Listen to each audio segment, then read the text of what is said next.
Vamos a leer, mis hermanos, la palabra de Dios en Hechos capítulo 16. Habíamos por allá, a principios de diciembre, habíamos estado observando la primera parte de este texto en Hechos capítulo 16. Es la historia de cuando Pablo y Silas fueron encarcelados en Filipos. Entonces vamos a leer Hechos 16, versículos 22 hasta el 34. Dice: y se agolpó el pueblo contra ellos, y los magistrados, rasgándoles las ropas, ordenaron azotarles con varas. Después de haberle azotado mucho, los echaron en la cárcel, mandando al carcelero que los guardase con seguridad, el cual, recibido este mandato, los metió en el calabozo de más adentro y les aseguró los pies en el cepo. Pero a medianoche, orando Pablo y Silas, cantaban himnos a Dios, y los presos los oían. Entonces sobrevino de repente un gran terremoto, de tal manera que los cimientos de la cárcel se sacudían, y al instante se abrieron todas las puertas, y las cadenas de todos se soltaron. Despertando el carcelero, y viendo abiertas las puertas de la cárcel, sacó la espada y se iba a matar, pensando que los presos habían huido. Mas Pablo clamó a gran voz diciendo: no te hagas ningún mal, pues todos estamos aquí. Él entonces, pidiendo luz, se precipitó adentro y temblando se postró a los pies de Pablo y de Silas, y sacándolos les dijo: señores, ¿qué debo hacer para ser salvo? Ellos dijeron: cree en el Señor Jesucristo y serás salvo tú y tu casa. Y le hablaron la palabra del Señor a él y a todos los que estaban en su casa. Y él, tomándolos en aquella misma hora de la noche, les lavó las heridas, y enseguida se bautizó él con todos los suyos. Y llevándolos a su casa, les puso la mesa, y se regocijó con toda su casa de haber creído en Dios. Aleluya.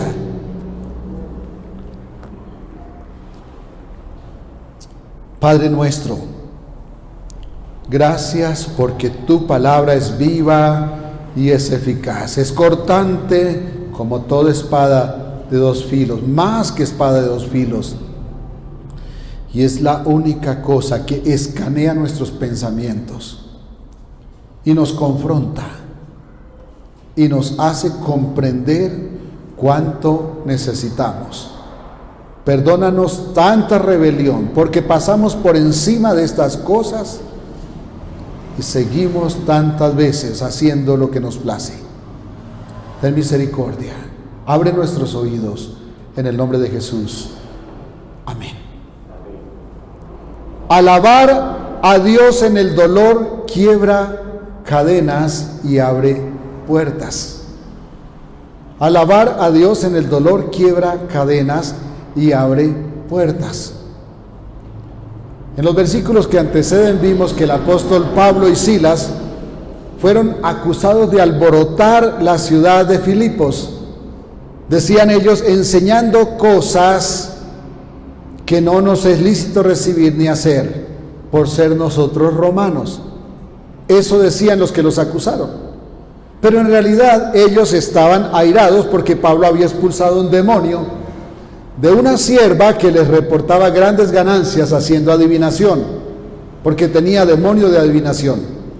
Entonces los metieron en la cárcel y los azotaron terriblemente. Yo quiero preguntarle, empezando de una vez, ¿cuántas veces le ha tocado vivir este tipo de situaciones? Bueno, quizás la respuesta de la gran mayoría es nunca. Pero el diablo de todas formas les atacó de otras maneras. Por ejemplo, haciéndoles sentir que no tenían dinero. ¿Recuerdan cuando Pedro iba al templo y le dijo: yo no tengo dinero, no tengo, pero de lo que tengo te doy? El diablo procura hacer caer a los escogidos de muchas formas. Entonces, cuando no logra hacerlos caer a través de trampas, de desánimo e incluso del orgullo, porque esta mujer dijo: estos son hijos del Dios viviente, que les anuncian el camino de salvación, y eso era verdad. Y Pablo podía decir: oh, hasta el diablo nos reconoce. Pero cuando el diablo no consigue hacer esto con un hijo de Dios, lo cual es muy difícil en este tiempo porque somos dados al orgullo, somos dados a quejarnos. Entonces él acude a dificultades personales, incluso a los azotes físicos. Y en primer lugar aquí vemos a un Pablo y a un Silas desnudos porque les rasgaron sus vestidos, azotados, presos y atados al cepo. Fueron desnudados en público para avergonzarlos. Luego que les rasgaron sus vestidos, los azotaron. Y no era como los fuetazos de mamá, rasgaban sus carnes hasta que se caía la piel de sus espaldas. Luego, tras de heridos, los ataban al cepo y los pusieron presos.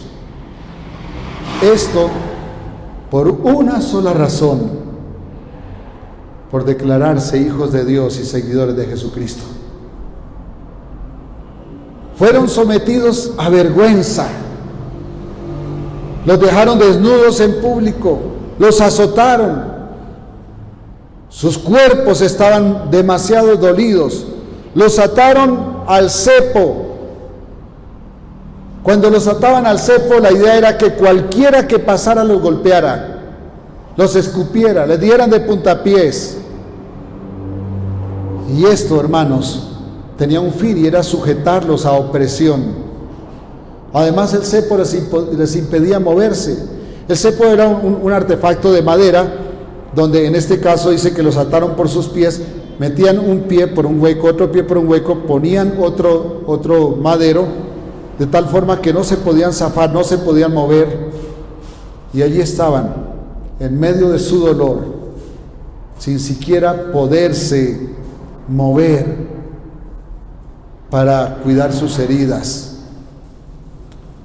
El dolor debía ser terrible, muy duro, y todo por declararse seguidores de Jesucristo. Déjeme hacer una reflexión, un paréntesis para una reflexión. Hoy, cuando alguien cercano a nosotros es herido, así sea porque es un ladrón, porque es un delincuente, lo primero que corremos es a tratar de justificarlo. Si alguien mata a un delincuente que estaba asaltando y matan al delincuente, entonces la familia corre a pedir justicia. Hermanos, no estoy diciendo que no tenemos derecho al dolor, pero los cristianos tenemos que aprender a pensar en justicia para que no terminemos mintiendo para defender a alguien que es un delincuente. Ahora, ¿cuánto más cuando pasamos cualquier dolorcito solamente porque quizás algo no pasó como esperábamos, y entonces nos quejamos diciendo que el Señor nos tiene abandonados? Reclamamos a Dios porque pensamos que Él tiene la obligación de darnos lo que se nos antoja. El lugar más oscuro de la cárcel, hermanos, hace sentir a una persona en la mayor profundidad de sus problemas. Este lugar más oscuro era un lugar donde era profundo, era en un hueco por allá. Allí no había luz, allí era completa oscuridad. Allí la gente hacía sus necesidades en ese mismo lugar. Además estaban atados al cepo, ni siquiera se podían mover para hacerlo.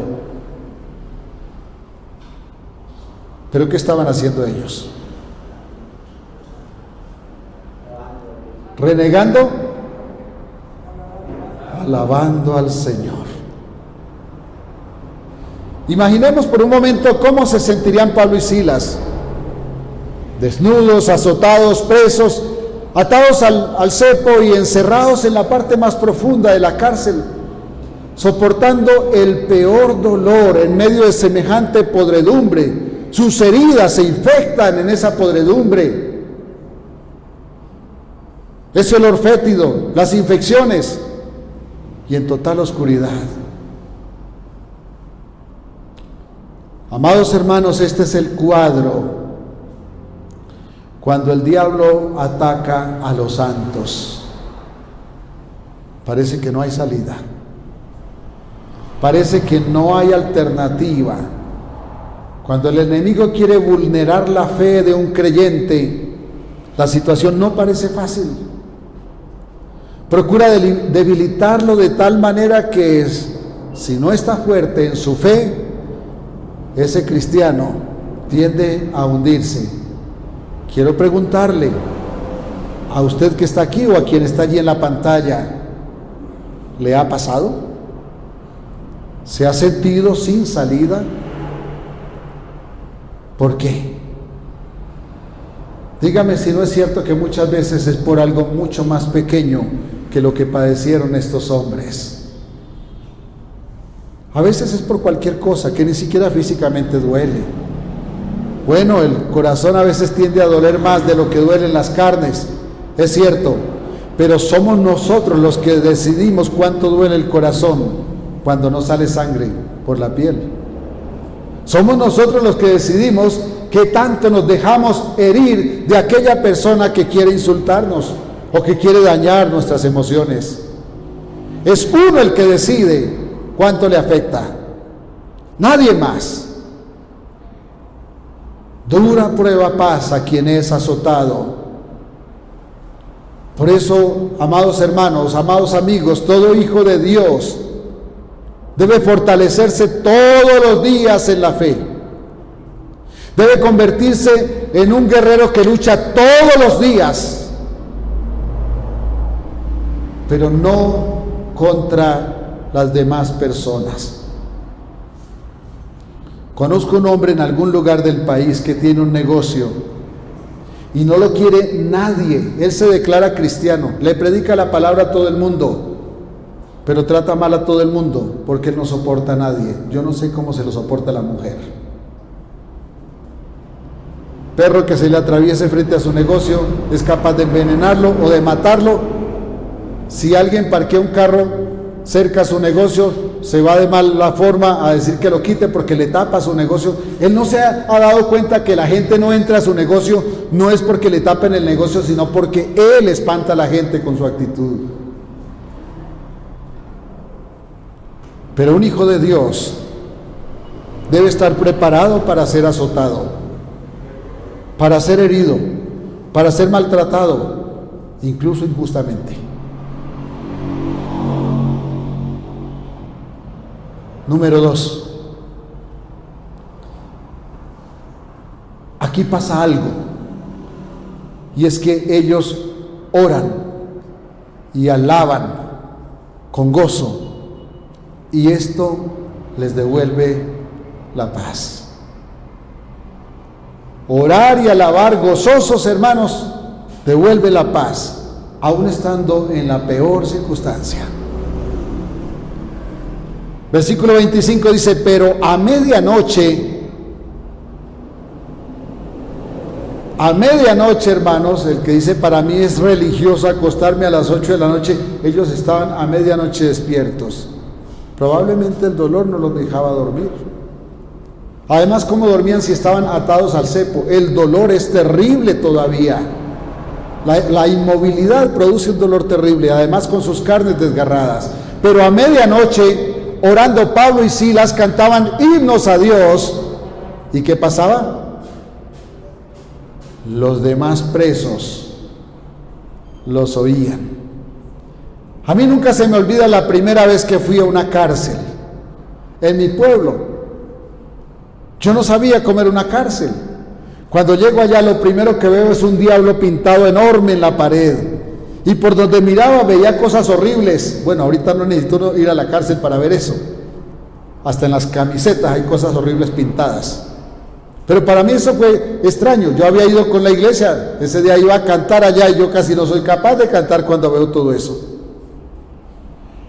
Hermanos, claro, yo estaba pequeñito.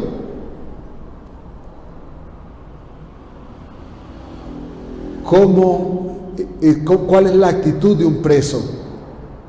Mucho tiempo después comprendí que estas cosas se veían en las cárceles porque la gente regularmente allá está amargada.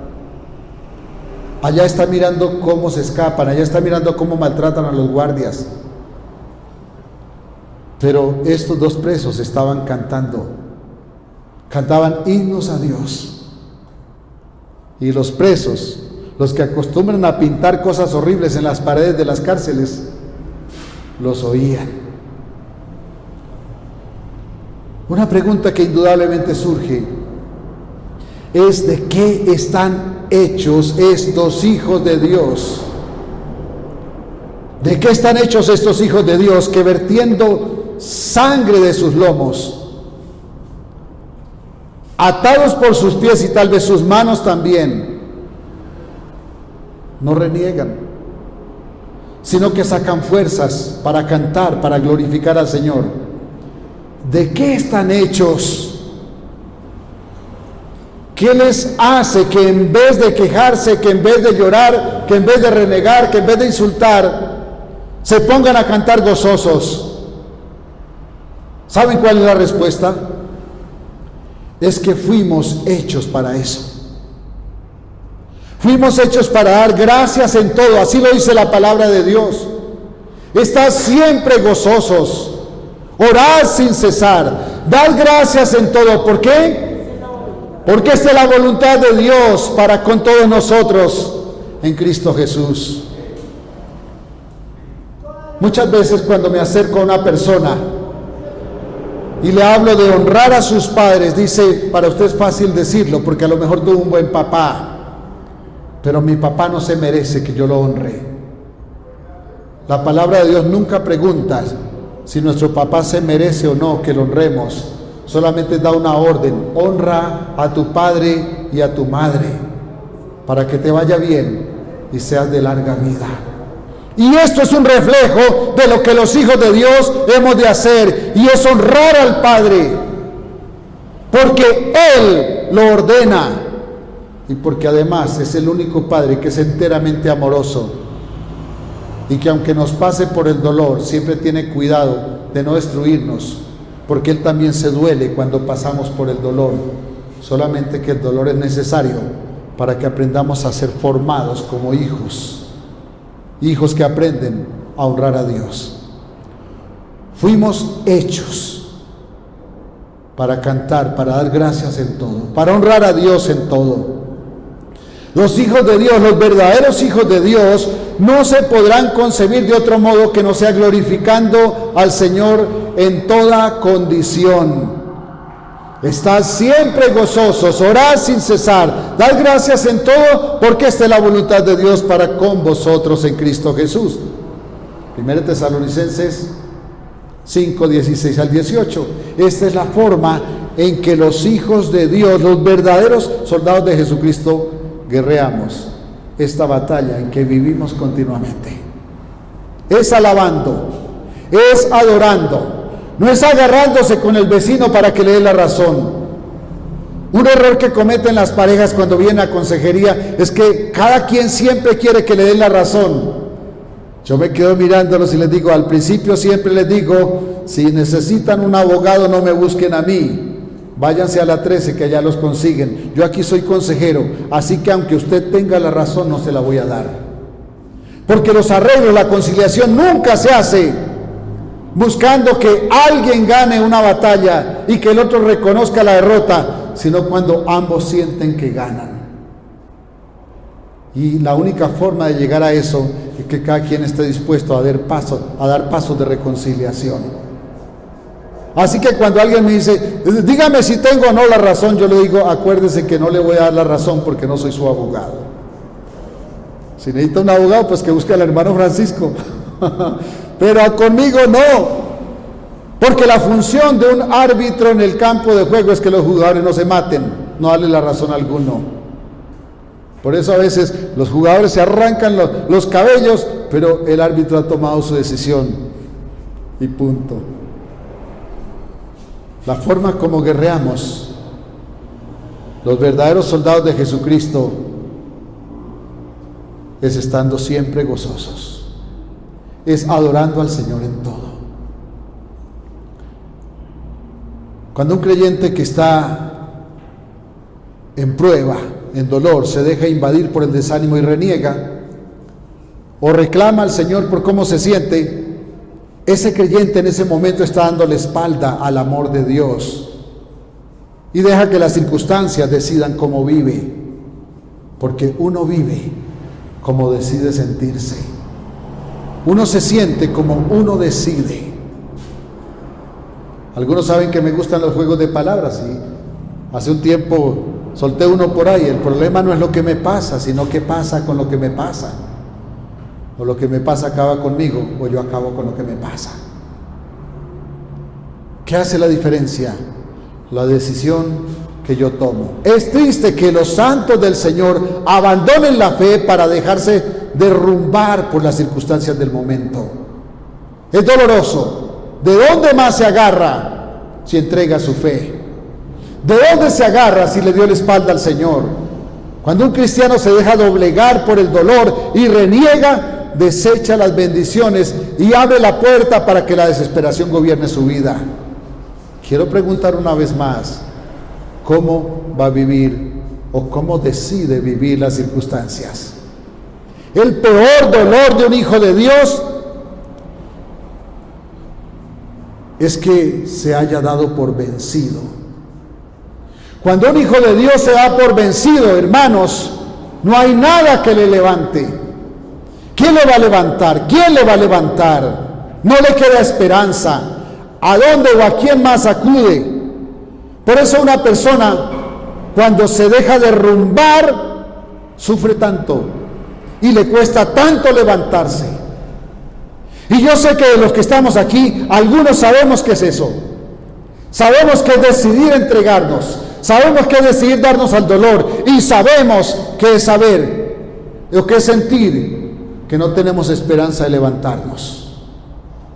¿Cuántas veces no hemos sentido que la esperanza se hunde y que no nos queda sin otra razón sino echarnos a morir? Pablo y Silas alabaron y adoraron a Dios en el dolor. Es lo único sabio que se puede hacer en medio de una situación tan dura como la descrita en este pasaje. La única cosa sabia que se puede hacer es alabar y adorar.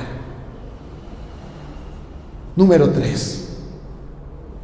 Los versículos 26 al 28 dice que de repente sobrevino un terremoto y entonces los cimientos de la cárcel se sacudían y pasaron unas cosas que nadie esperaba. Se abrieron las puertas. Bueno, por el terremoto se pueden caer las puertas, ¿cierto? Pero pasó otra cosa. El cepo se abrió porque las cadenas se rompieron. Eso sí no pasa con un terremoto, ¿cierto? Las cadenas no se rompen solas. Y entonces el carcelero se despertó y tomó la espada y se iba a suicidar. ¿Por qué lo iba a hacer? Porque él sabía que lo iban a matar si los presos se escapaban.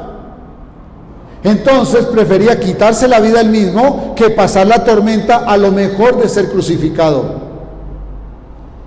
En vez de pasar la muerte terrible colgado en una cruz, entonces él se quitaba la espada, apuntaba derechito al corazón y así sufriría menos. Pero de pronto, cuando él ya se va a quitar la vida, por allá del lugar más profundo le sale una voz diciendo: no te hagas ningún mal, todos estamos aquí. Aquí cobra valor aquella expresión de los presos los oían, porque no solamente no escaparon Pablo y Silas, ningún preso se escapó. ¿Por qué? Ellos habían oído a Pablo y a Silas alabar a Dios y quizás se contagiaron de ese espíritu de alegría en medio del dolor. Así que cuando se rompieron sus cadenas, tampoco escaparon. El testimonio de un hijo de Dios impacta vidas. El testimonio de un hijo de Dios cambia vidas. Pero ¿qué pasa si el hijo de Dios, en vez de dar testimonio de su fe, se hunde como se hunde cualquiera otro. ¿Quién entonces va a hablar de las proezas del Señor? Porque ustedes y yo somos los pies del Señor, las manos del Señor, los cuerpos del Señor, para dar fe de su misericordia en este mundo. Él no se va a aparecer físicamente, personalmente a las personas. Él nos envió a usted y a mí para dar testimonio de quién es Él, de quién es Cristo, de quién es el que nos rescató, quién es su Hijo.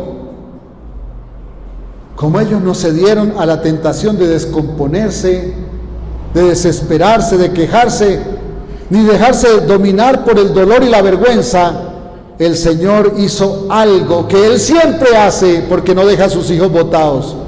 Acudió a socorrerlos, a rescatarlos. Se quebraron las cadenas y fueron libres, pero los presos no escaparon. Alguien había impactado sus vidas con su testimonio. Pablo y Silas, quienes alabaron al Señor en medio de su dolor y de su vergüenza. Podemos pensar que entonces el dolor no los dominó. Quizás tampoco repararon su vergüenza. ¿Qué quiere decir? No sintieron vergüenza. Y creo que la única razón por la que no se avergonzaron de su desnudez no es porque fueran exhibicionistas ni nada parecido, sino porque se sintieron dignos de sufrir por causa del Señor. Y eso les hizo abandonar el dolor y abandonar la vergüenza y ponerse a cantar, y los presos los oían. Fíjense que no fue necesario que el diablo cambiara la decisión de herirlos, de avergonzarlos, porque él no va a cambiar eso. Lo que pasó fue que simplemente el Señor le ordenó al diablo: suéltalos. Y cuando el Señor ordenó suéltalos, ¿qué pasó?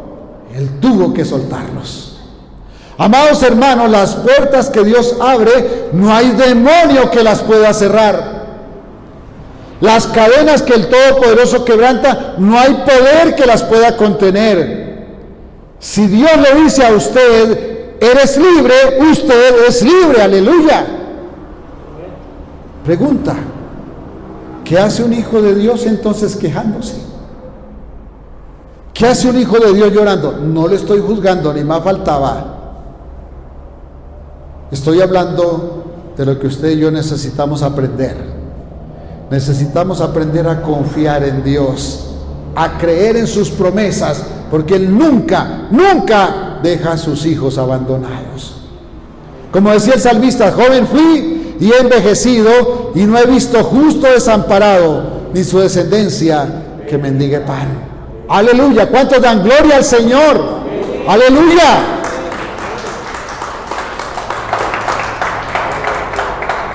Por eso la única salida sabia en el dolor es alabar. La única salida sabia en medio de la dificultad es adorar al Todopoderoso, porque entonces Él vendrá pronto a rescatarnos, y cuando Él venga, la desesperación no tendrá lugar en nuestra mente. Pero antes que Él venga, usted debe matar el dolor con su fe, con su confianza.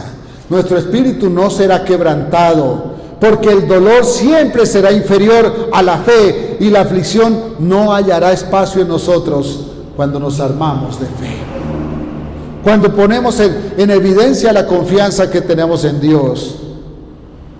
Número 4. Ahora los verdugos se humillan y piden misericordia. Los versículos 29 al 34 dice que entonces el carcelero pidió una luz y corrió adentro, y temblando se postró a los pies de Pablo y de Silas, y sacándolos de allí, de ese lugar tan terrible, tan maloliente, les dijo: señores, ¿qué debo hacer para ser salvo? Ellos le dijeron: cree en el Señor Jesucristo y serás salvo tú y tu casa. Y entonces le predicaron el evangelio a él y a todos los que estaban en su casa. Eso indica que ya los había llevado a su casa. Y les les lavó las heridas, hermanos. Ellos no podían ni siquiera moverse para mirar de sus heridas, pero ahora hay alguien, el mismo que los había torturado, el mismo que cuidaba que no se escaparan, ahora les estaba limpiando las heridas. ¿Y cómo se alivia, cierto? Cuando se echa un bálsamo sobre las heridas. Pero no solamente hizo esto, sino que recibió al Señor, abrió su corazón al Señor y se bautizó en esa misma hora. Y les mandó preparar banquete, les puso en la mesa y se regocijó con su familia de haber creído en el Señor.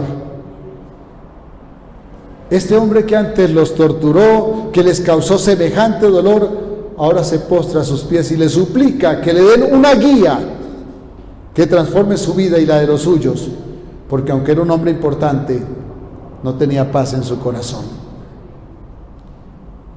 Eso refleja por qué se iba a quitar la vida. Porque cualquiera dice, no, yo espero, ¿qué tal que me la rebajen, no? Pero toda persona que se desespera fácilmente, lo primero que piensa es, ¿cómo resuelvo esto? Y siempre termina buscando resolverlo de la peor manera. Algunos me han escuchado decir que tendemos a tomar decisiones cuando tenemos la cabeza caliente. Y es triste porque cuando tenemos la cabeza caliente tomamos las peores decisiones. Yo quiero preguntarle, ¿acaso en este mismo momento alguien que me está escuchando está pensando en tomar decisiones con su cabeza caliente? ¿Alguien está diciendo mi hogar no va más? ¿Alguien está diciendo mi vida no va más? ¿Alguien está diciendo mi trabajo no va más? ¿Alguien está diciendo mi familia no va más? Alaba, adora, y la paz gobernará tu corazón, y el Señor vendrá a rescatarte, quebrará las cadenas y abrirá las puertas. Aleluya, gloria al Señor, bendito sea el nombre del Señor.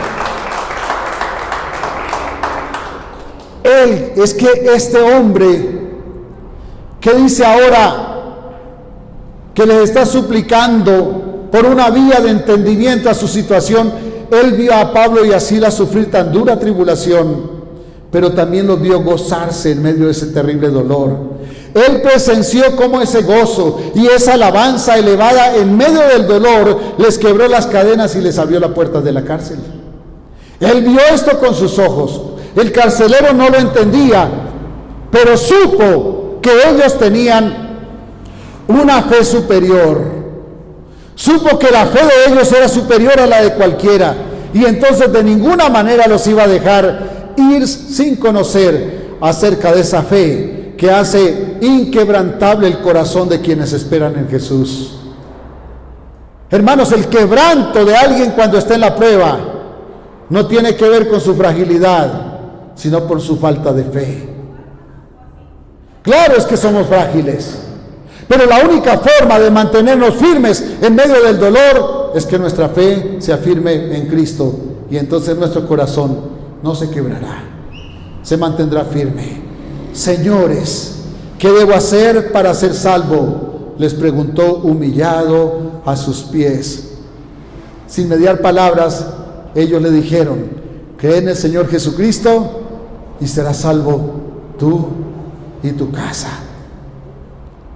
Tal vez usted hoy es uno de los que se descompone cuando pasa por el dolor y entonces reniega. Necesita la fortaleza que da la verdadera fe en Cristo.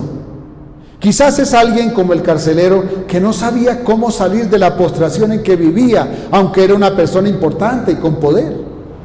Necesita abrir su corazón al Señor y Él le rescatará del hueco espiritual en que se encuentra. Ellos pelearon la batalla hasta vencer. Quiero preguntarle, ¿usted qué va a hacer? Le invito a que ore al Señor conmigo. Pongámonos de pie un momento. Tal vez haya alguien que se siente hoy atribulado. Y a toda la congregación les vamos a proponer que no los dejemos solos en su oración esta mañana. Así que todos vamos a orar, ¿de acuerdo? Y déjenme guiarle, lo vamos a hacer en voz alta para poder guiarle. No dejemos solo al que hoy está atribulado y que quiere orar de todo corazón porque siente que se está hundiendo. ellos pelearon la buena batalla y vencieron. Diga conmigo: Señor, gracias, porque tu palabra me enseña que si me aferro a tus promesas, recibo la libertad. Perdóname por ser tan frágil y no aferrarme a la fe que emana de tu palabra. Ayúdame a entenderlo. En el nombre de Jesús. Aleluya. Amén. Amén. Un abrazo, que Dios les bendiga. Mil bendiciones.